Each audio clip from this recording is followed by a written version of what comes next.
to taking things to court or to a tribunal. So you mentioned that I guess there's the Human Rights Tribunal you could possibly take your case to, or you can go to court. So just to touch on the Human Rights Tribunal, I heard that it's supposed to be very user-friendly. So it's actually like, can you represent yourself? Can you just kind of take your case yourself without a lawyer? Yeah, To the so yeah, I guess the caveats first, if you're in a unionized employment right, situation, you need to go to your union first, right, right, before right, using court or tribunals. right. If you're not in a unionized workplace, you have, I think, three options really in this type of situation. There's the Ministry of Labor, right? They Mhm. have the Employment Standards Office, which deal with claims like termination pay. For example, if Mhm. you're not paid minimum wage, you're not paid your vacation, you're not paid holiday. So they would take on all those claims. And Mhm. if you're fired from a workplace for not getting vaccinated and there isn't a human rights component, Mhm. right? There isn't a component of discrimination or something like that, it would most likely be Ministry of Labor, Employment Mhm. Standards Office that you take a termination claim to, right? Asking Mhm. for severance pay, essentially. Mhm. The Human Rights Tribunal would also be available if there is that discrimination component. So like we talked about, there's a list, right? A very specific list of it's only discrimination if it follows to one of these factors. Mhm. If one of those is triggered, for example, you have a genuine medical exemption and the employer fires you anyway, and there wasn't a condition in the workplace that would justify that firing, right, for health or safety. In that type of situation, it may be Human Rights Tribunal, which is the best place to go Mhm. with that type of claim. From my experience dealing with both ESO more than human rights, it's doable by yourself. It's definitely, there's some things, more complex superior court processes that I think would be very difficult on your own, just because of, there's so much formality and there's so much complexity to how everything needs to be put together and presented in court that, if you're not trained and practiced in all that, it would be very tough. Employment Standards Office, Human Rights Tribunal, that level of formality doesn't really exist, right? You Mhm. can submit your claim to employment standards. It's a PDF form, and you can literally just write, I worked 1,000 hours. I was only paid, my math is crazy here, but like I was only paid $10,000 and I'm owed another 6,000. You can write exactly that sentence, right? Without, you don't need to write like, I hereby proclaim, blah, blah, blah. You don't need to use legal wording, right? You can just say, I Yes, worked these X hours and I was paid Y and I'm owed ABC, right? right. And I think that helps a lot, that people can go into the process and they're not going to get, lambasted by the judge saying like, oh, you don't know the procedure, right? As we both know can happen in superior court, that Right. this expectation of that formality. At human rights, at employment standards, I think it's several of the tribunals really, they're designed to be user-friendly processes, right? They're designed to be there for workers, for employees, for people who are on the short end of a power imbalance, right? So the understanding is there in the tribunal. Generally, these people are with less resources, right, with less authority and less power, and they're coming in to try and right a wrong, right? They're trying to right discrimination, or they were owed X amount of money and they didn't get paid. So I think there's a pretty good understanding with the tribunal to support those claims and investigate them thoroughly, regardless if everyone has everything sort of formally in place on day one. So it's definitely an option when going in by yourself, right? Or if you're not in a position to retain a lawyer. Uh, I think there is definitely a flip side as well, right? It can take a long time dealing with those tribunals, especially employment standards. They will investigate as well and do independent investigations. Those can be quite lengthy and don't always result as you would expect or as you would hope. Everything's there's two sides to every factor with this, but I think overall it's definitely a big positive that it's approachable. If you're working a minimum wage job and in a very difficult financial situation, you get Mhm. fired, you can still go to these tribunals, right? You don't need to Mhm. say, I can't afford a lawyer. This is, out of the realm for me. Oh, even if you're in, effectively, even if you're in a destitute financial situation, these are free processes, right? So you can still use them and they're still available. And I think any shortcoming is, equaled out and surpassed by that benefit of having that option there for the public. So there are, places you can go, whether it's your union, Human Rights Tribunal for discrimination, Employment Standards Office at the Ministry of Labor for standard employment claims, minimum wage, holiday pay, termination, all those things. Right, termination. Is that the same as wrongful dismissal?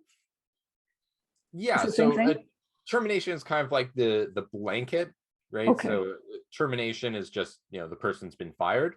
Right. A wrongful dismissal would be like a type of termination. A type, right, okay. Because you can be terminated for cause as well, right? So you can be terminated and it's because you stole from the employer and everyone just says, well, that was merited in that situation.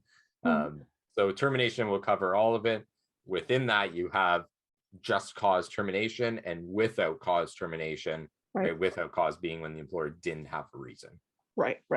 So if you feel that you did not have a proper severance pay, you could go to the Ministry of Labor as well. Just going to say, the one thing to keep in mind with Ministry of Labor, they'll only enforce, they do have some grounds to give discretionary damages, but generally they'll only enforce exactly what's in the Employment Standards Act.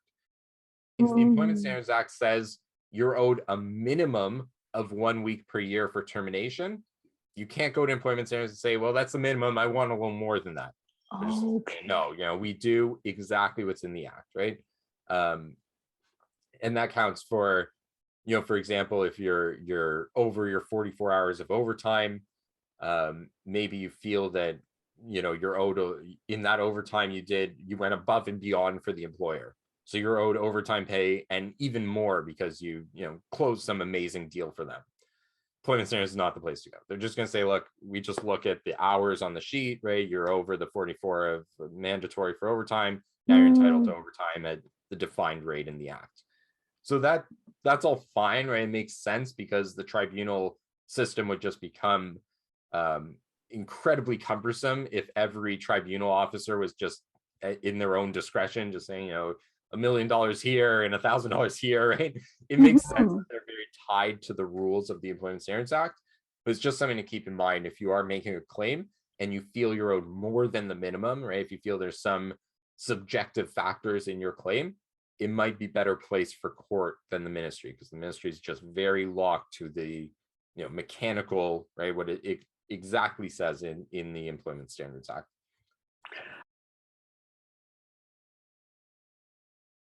Now, where can someone go for legal help, Sam?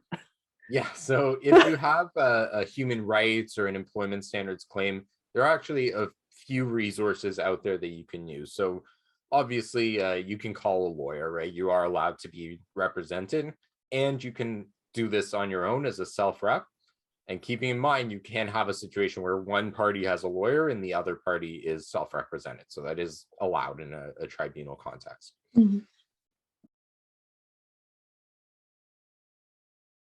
If you are not in a position to get a lawyer, the offices actually have a fair amount of information listed. So if you go to the Ministry of Labor or you go to the Human Rights Tribunal website, they actually have, it's, I think, a pretty decent resource base, right, of information and help to provide. And I think they had in the past, but I'm fairly sure it's still up, that there are phone numbers that you can call. They're not going to give you legal advice, but for example, if you're asking, where to find a certain form or something like that, or, where the offices are located, those type of general information questions, they are able to answer. And if you are in a position where you qualify for legal aid, there are some legal aid offices in Ontario that will help on human rights and employee matters. Generally, legal aid is family and criminal. So you would have to call, Law Society, or sorry, the LAO, right, Legal Aid of Ontario, and sort out, which offices are available. I know Parkdale used to do employment. There have been some changes to that legal aid clinic. So, we're in November 2021 right now. Don't quote me on that in particular. But I know some of the offices do offer help. There's also Pro Bono Ontario, which is a lawyer-run organization providing voluntary help to individuals in need. And they would certainly be available based on their resource capacity, but they would be available to help, especially on a human rights issue. The other thing with these tribunal processes, because they're a little more streamlined, a little more straightforward, it is also easier to get a lawyer on a limited retainer basis. So in a large, let's say like a big divorce file, some lawyers will only take on the whole file. There's so many components, there's so many moving pieces that some lawyers will say, look, it's too much complexity, there's too much risk that if I do something in this stage, it'll have some effect down the road and that'll come back to bite me, right? Because I'm not controlling the whole process. The tribunals, there isn't that intense level of complexity. So I think it's much more reasonable to go to a lawyer and say, hey, I just need some help putting the claim together, right? Or maybe you're coming up to your hearing, I just need a consultation to go over, what the questions will be like, what the process of the hearing will be like. Or maybe it's right after the hearing, the parties got close, but they weren't able to quite come to an agreement. You can reach out to a lawyer and say, hey, I just need someone to negotiate this, right? Somebody just get on the phone with the other side, walk through what's happened so far and just try and get everyone to compromise and reach a settlement. So I would definitely encourage somebody who's in a position where, let's say you have limited finances, but maybe a little bit of money to put into this, reaching out to a lawyer who will help you on a limited scope or a limited retainer basis, I think can be a really good idea, just sort of push you over the edge in terms of the quality of your arguments or the evidence you're bringing forward. Right. So there are a few options. I would definitely encourage people to go and look, right? And if you're going to this process, just, do your Google searches, look around, see what's out there before you launch in, and then you can sort of determine strategy-wise what works for you.